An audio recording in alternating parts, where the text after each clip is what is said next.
Hello বন্ধুরা, আজকে আমি তোমাদের সঙ্গে শেয়ার করব আলুর চিপস। চিপস বানাবার জন্য এখানে নিয়ে নিয়েছি বড় সাইজের আলু। এবার আলুর খোসা ছাড়িয়ে একটা চিপস কাটার দিয়ে চিপস কেটে নেব। বন্ধুরা, আলু চিপস বানাবার জন্য এখনই উপযুক্ত সময়। রোদটা খুব বেশি পাওয়া যায় আর দুদিনেই চিপস তৈরি হয়ে যায়। এখানে আমার চিপস কাটা হয়ে গেছে। এবার গরম জলের একটি পাত্র চাপিয়ে দিয়েছি গ্যাসের ওপরে। জলের মধ্যে দিয়ে দিলাম 1 চামচ নুন, 1 পিঞ্চ খাওয়ার সোডা। নাড়াচাড়া করে নিয়ে জলটাকে খুব ফুটিয়ে নিয়ে তারপরে আমি চিপসগুলোকে ঢেলে দেব।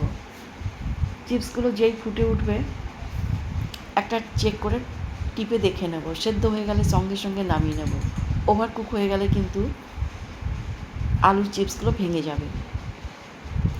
একটা ঝাঁঝরি থালাতেই নামিয়ে নেব, এতে জলটা যেন ঝরে যায়। ছাদের উপরে একটি প্লাস্টিক সিট পেতে দিয়েছিলাম।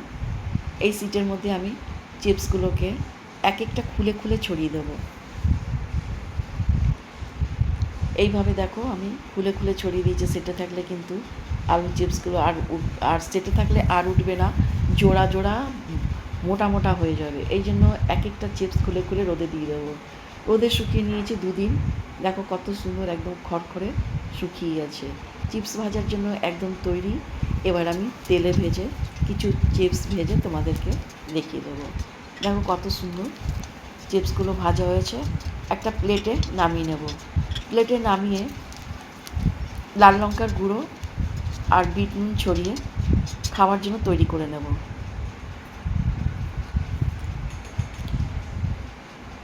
তোমাদের কেমন লাগলো কমেন্ট করে নিশ্চয়ই জানাবে। এবার তোমাদের একটা টেস্ট করে বলবো।